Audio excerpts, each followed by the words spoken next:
been fairly dry. There seems to be fairly dry air. I think the stages will probably be dry, you know. I don't think there'll be a lot of ice or snow.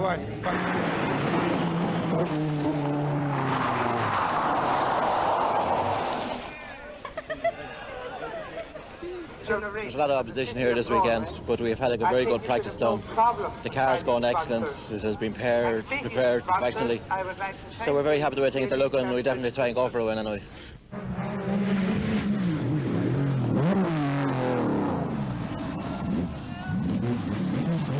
The conditions, I think, are going to be the big factor today. The frost has been very bad last night, I gather. So, have you taken any precautions to cover that? Well, the first stage doesn't start for about an hour and a half, so we'll have to see what the conditions are then.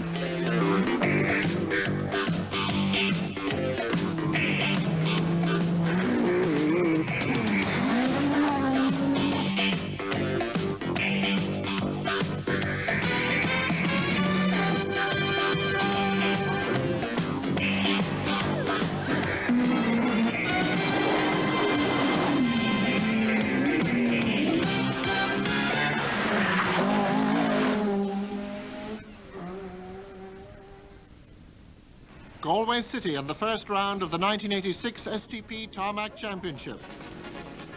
As competitors report for scrutiny on the eve of the rally, interest centres on the new generation of rally cars, like the four-wheel drive Metro.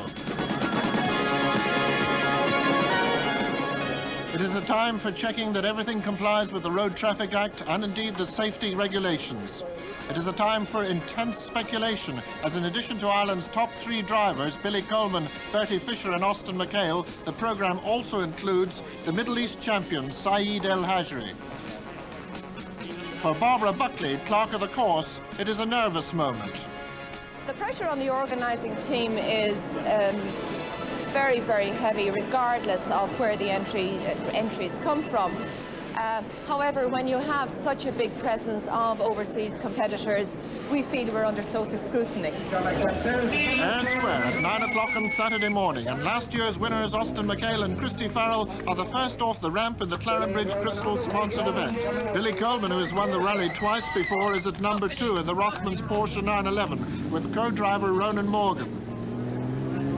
This time, Bertie Fisher and Austin Fraser have an extra passenger in the Manta 400, the in-car camera, which will be bringing us spectacular action from the driver's viewpoint.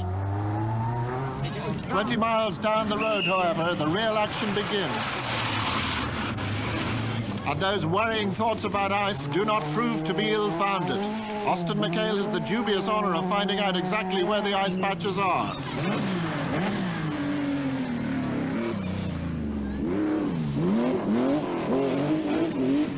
Billy Coleman employs a deceptively gentle approach that will prove to be very effective, while Bertie Fisher really attacks.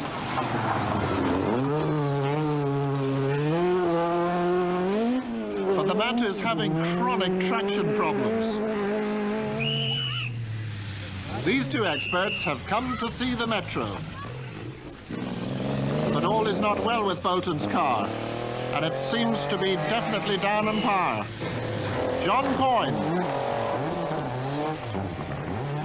John has done few events in recent times, and he seems to be a little bit rusty. At this point, Richie Heeley in his new Escort probably regrets selling his old one, as the young Tipperary flower, Frank Meagher, is catching him on the first stage. Billy Connolly has changed from an Escort to a Vauxhall. By stage 2, Loch Cutra, Austin McHale is already in trouble. He has been second fastest to Billy on the first section, but a heavy landing on this stage will cause him serious oil leaks. Experience shows with Coleman and Morgan. Cyril, Bolton and Derek Irvine are doing better now, and the 22-year-old Frank Meagher is establishing himself as one of the flyers of this event. As Mike Dunyan and David Stone wend their high-speed way through the Arctic conditions, we have already lost Pat White, Richie Heeley, Kieran McAnallen and William Murphy. And indeed, it looks as if Austin McHale's future is decidedly dodgy as the Shell Oil's dealer Opel Team Ireland car arrives in the Gort service area at high speed. Austin, a big problem here. Yeah, on the last stage, the throttle cable is sticking open. We're full throttle, we can't. We have to turn off the ignition, the key, and very frightening with the ice. It's happened about 10 times. So as well as that, we discovered about 2 miles from the end of the stage that we had no oil pressure. The oil light kept flickering on and off on corners. We got to the end of the stage. I don't think we dropped that much time. I think we dropped maybe about 30-40 seconds. And hopefully the engine's not damaged. Bolton's Metro also receives attention. He explains the problem. The biggest problem at the moment is noise, I think. One, we can't hear the intercoms and can't hear what the engine's doing as well. I think it may have had a misfire on the first stage. There's so much noise inside that you can't really tell exactly what's happening anyway, with it all being new to me as well. So we'll see how we're going from now on. We've been pretty steady on the first two. Saeed, one of the early sensations of this rally is the fact that you're adapting to very strange terrain very quickly indeed. You know, I try go more fast, you know, but the problem, I'm very worried for maybe some ice in the road, you know. And I know, first my, you know, too hard to brake. It's first time for me in this road, you know, and I'm little worried, but I try my best. Beginning to enjoy Galway? Yes, I'm really very happy, but I want to keep my car on the road, you know, rally. Well, keeping the car on the road is what it's all about in these conditions, and Coleman's featherlight feel has given him a 1-minute lead. But to see how bad things really are, let's go inside Bertie Fisher's Manta. 150 right, on the right. 200 left.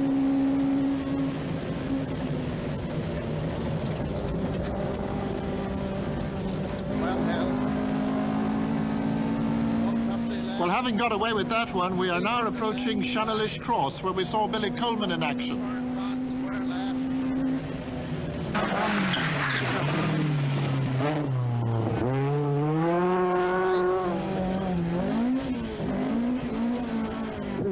It's a long way from the sands of Guitar to the ice of the Tupper stage. But Saeed is coping admirably. John Coyne's first outing in the Manta 400 is proving somewhat fraught.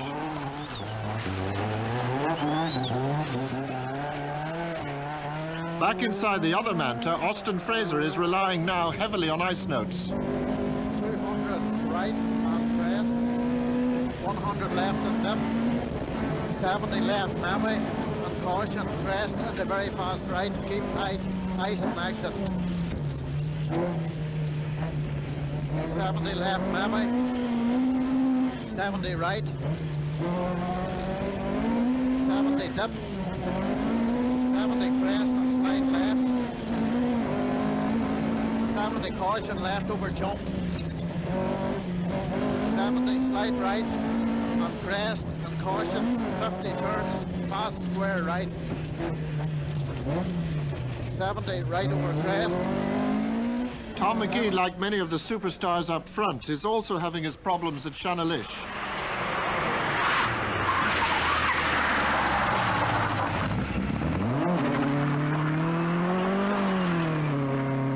But now it's on into the mountains and the snow and the notorious corkscrew stage.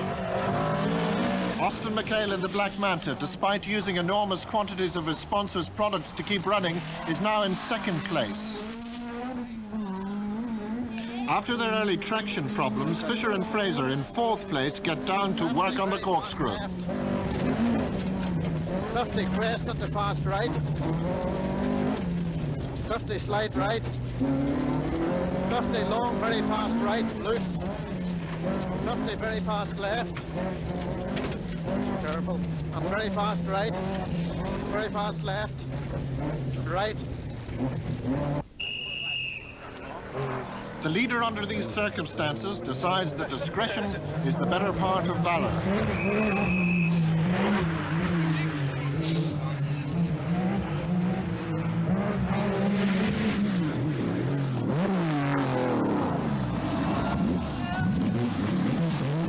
Yet Billy Coleman continues to set the pace. The Fermanagh crew see this as a real chance for making up ground. 50 very fast left. Careful. And very fast right. Very fast left. Right. Left over crest. 50 slide right, left. And slide right. 70 hairpin left, loose. 50 bump.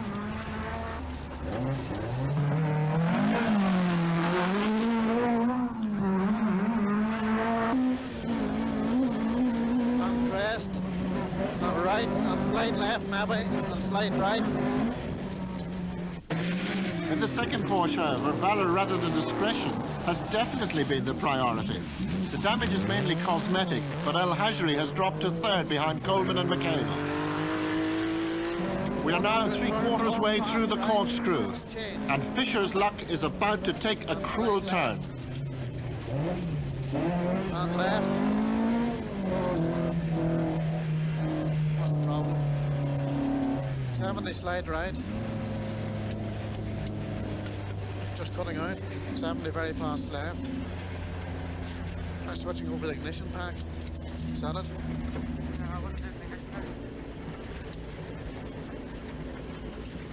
Just plenty of fuel. Yeah. Pumps are okay.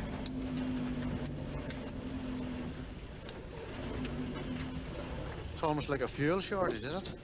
As we leave the stranded pair, Hugh O'Brien has just overtaken Mike Patterson, who suspects a broken steering arm in his ear's Escort.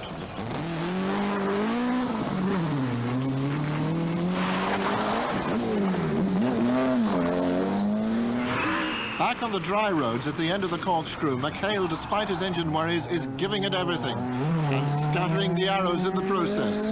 It's now a two-way fight with Coleman.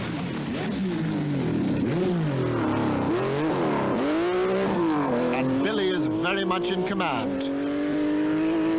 Saeed may not understand the sign,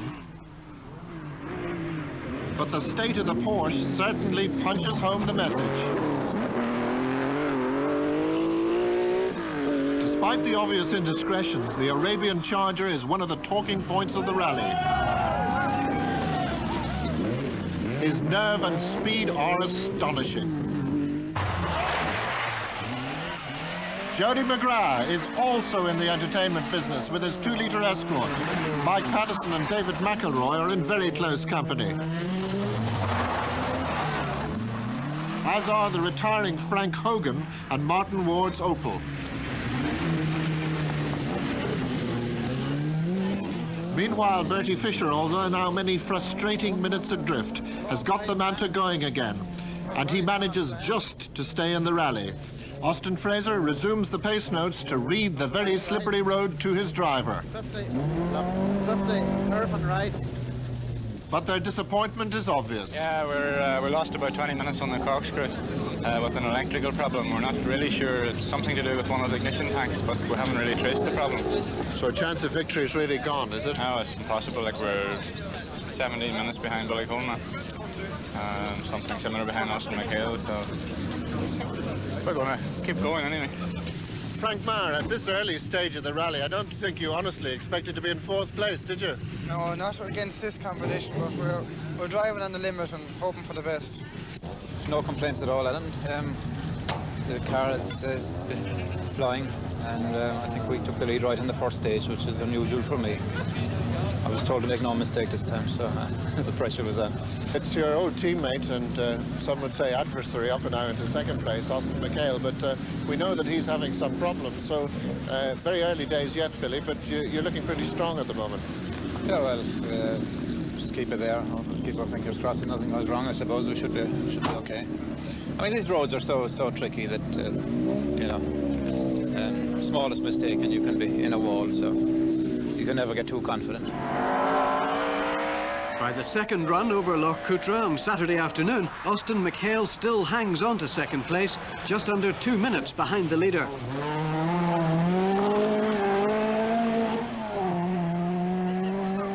Frank Meagher and co-driver Brian Clark are sensational as they wring the power out of the family-run Escort and bring it up to 3rd overall. But Al Hajri is only 12 seconds behind, and he's recovering from a puncture on the previous stage. The Talbot Sunbeam of Jim McDonald and Ronan McNamee is making its way up the leaderboard. They lie 9th as the cars head into service in Gort, where Billy Coleman has a handling problem with the Porsche. Could it be tire pressures?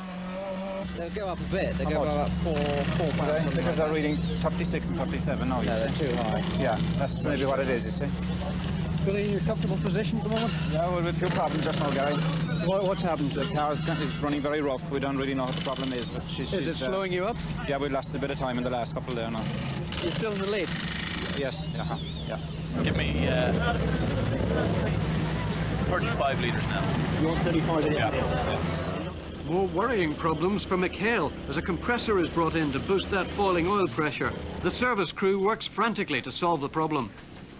We have a new union back on now, and hopefully that the engine will stay together, because we're after running out of oil about 3 times or 4 times, and I hope we haven't any bearing damage done, so keep our fingers crossed. Special stage 9, round Corkscrew Hill for the 2nd time, and McHale's oil pressure seems to be holding up for the moment. Coleman and Morgan still have a comfortable lead. They're content to turn down the pace just a little. But Meagher and Clark are thrilling the crowds with some very competitive driving.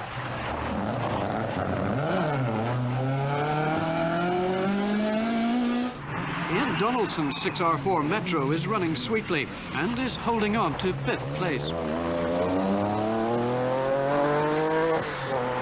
Hugh O'Brien and Paul Moore are 6th, but they're over 2 minutes behind the Metro.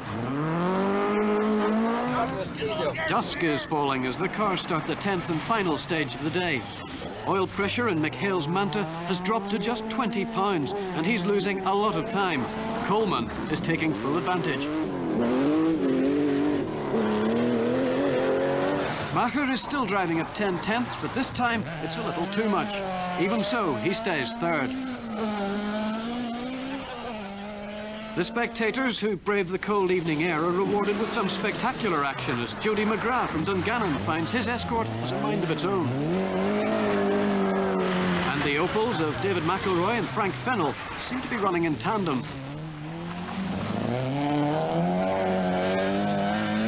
The first day ends back in Gort, where the Meagher family and friends are out in force to help keep the 3rd-placed Escort in top condition. Well, I have Frank that's working with me as diesel mechanic. I have Tom as well that drives the van, and he's another diesel mechanic. I have Pat who's a school teacher, and girlfriend and a few nurses as well. Ian Donaldson, the last surviving Metro driver. How's it going? It's going very, very well. We had a couple of little problems today. We had a tyre choice that was wrong for one stage, and we got a broken exhaust bracket, but apart from that, still learning to drive the car. Billy Coleman, 2 minutes ahead at the end of the day. You should be very happy, but I think there is a slight problem with the car. Yeah, there's a mysterious problem. We can't find out what it is, but there's a vibration in the car at high speed, mysterious. At first I thought I had a puncture or there was a wheel loose or something, but they've checked everything and can't find. So we just keep our fingers crossed that there's not a major problem in the transmission. It hasn't slowed you down at all over the last few initially it stages? did, but once I was satisfied there was nothing about to fall off, I got going again. Austin McHale lying 2nd at the start of day 2. The gap, I think, is about 2 minutes 40. Can you do it? Can you make it up? Yeah, something like that. See there. Okay, go ahead, we'll get you again. Rallying is all about time. When you're lying 2nd, you just can't afford to risk any penalties by staying too long in the service area.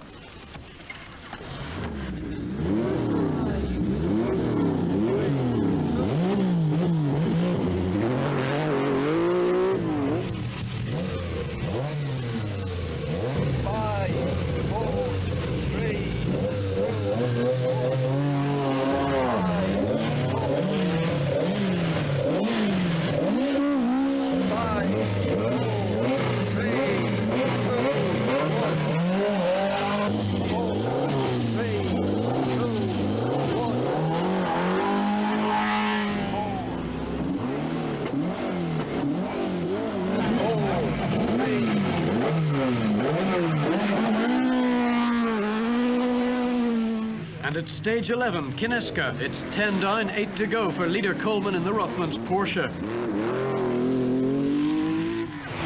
McHale starts the first stage of the day, hoping his mechanical problems are a thing of the past. The cars have started the stage in order. Frank Meagher is 3rd along the road and 3rd on the leaderboard. Saeed Al Hajri is enjoying his first trip to Ireland, and the dry roads suit his very fast Porsche. Englishman Ian Donaldson may not have the power of a full works Metro, but his 6R4 is still well placed. The Tyrone team of Hugh O'Brien and Paul Moore damaged their steering towards the end of the first day. In stage 11, they're caught and passed by Bertie Fisher. The action is relentless.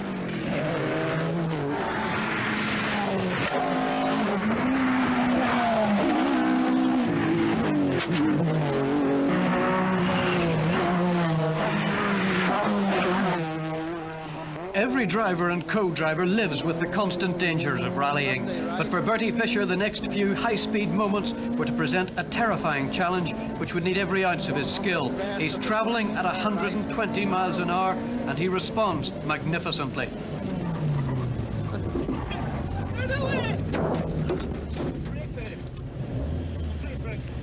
Cheapers, well done, Pete. It was one of those incidents that you often dream about but think never would happen. We had total brake failure at a junction. We have since discovered that it was due to a broken brake caliper. We were coming down about a 400 yard, 500 yard straight, something like that. Probably well in excess of 100 mile an hour. And when I normally at that sort of speed I would leave myself something like 75 to 100 yards for braking the car. And it was very clean, dry tarmac, so I was braking, you know, very, very heavy and very, very late. When I braked very heavy, there was just a snap inside the car, just like a click, something broke, and the pedal went straight to the floor. All I could see was a car and a lot of people in front of me, and I saw two small children, and I had my hand on the handbrake of the car with the thought going through my mind, will I spin the car? I feel if I had spun the car at that point, I was out of control then, and would probably have hit some of the people. With so much momentum still in the car, you know, it certainly wouldn't have came to a stop by spinning it. At the last minute I saw what I thought was enough room, and I just hoped that the children wouldn't move. They just seemed to freeze in their position. And I saw what I thought was enough room between the front of a car, a marshal's car, which was blocking the road, and a wall. And I had to go and got it through. What could have been a potentially very serious accident, in fact, didn't happen. But it's the sort of thing that we're both very, very concerned about, that had that possibly happened at another junction, which is blocked with spectators, well then, you know, the thoughts just don't bear thinking about. Quite honestly, I think that 90% of spectators think that these cars are on railway lines, and they're not. You know, we're only human people that are driving them. The cars are all mechanical. Things can break and do break. You know, I think that we've probably been very lucky that there hasn't been, you know, much more serious accidents where a number of people have been seriously injured, you know. A chilling moment that will hopefully serve as a warning to spectators. Lives could depend on it. Meanwhile, Billy Coleman is 6 minutes ahead of the field and cruising home.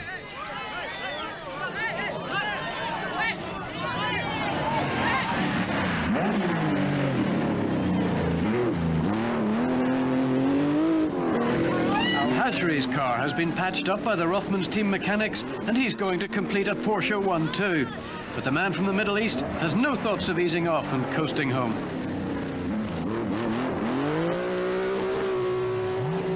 Ian Donaldson's Metro has also been in the wars. A crash after the finish of stage 12 removed his front spoiler.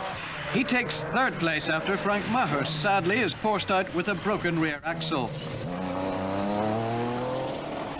And Austin McHale's unhappy rally is about to end after a puncture, a crash and a breakdown. Some frontal damage is also evident on Hugh O'Brien's Escort, but he finishes fourth.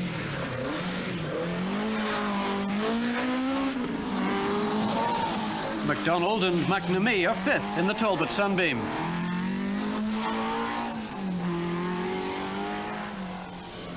While Jody McGrath and Walter Cuddy twitch their way to sixth overall.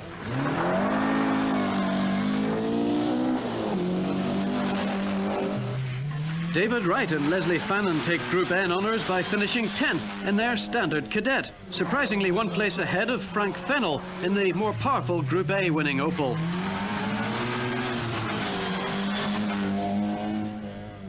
Two tough days rallying are nearly over, and there's been a lot of attrition. And so it's back to Ayr Square for the finish of the Clarenbridge Crystal Galway International, where the crowds and Gary Gillespie await the first man ever to win this great rally 3 times. Right from the start, you looked like a man who was determined to win this event, Billy. Well, we were certainly under instructions not to take it too easy, so we deliberately, right from the word go, we put the pressure on, and it seems to work very well. It really was a dream start for you, wasn't it? Yeah, we put a lot of effort into it, and you know, there were a few moments in the first couple of stages on ice when we went fairly near the edge of the road, but managed to stay there, so I suppose that's what it's all about. Ronan, a good drive all the way around, no problems? Yeah, we didn't really have any problems, Gary. As Billy was saying, it was pretty nerve-wracking yesterday morning on the ice, but that's when we really got the initial lead, and we held it down for the rest of the rally. The STP Tarmac Championship has got off to a resounding start for the Rothmans Rally team, with Coleman first and Al Hajri second. Donaldson has given the Metro its first result in Ireland, and dealer Opel Team Ireland have won both Group A and Group N. Our next STP coverage will be the Rothmans Circuit of Ireland at Easter.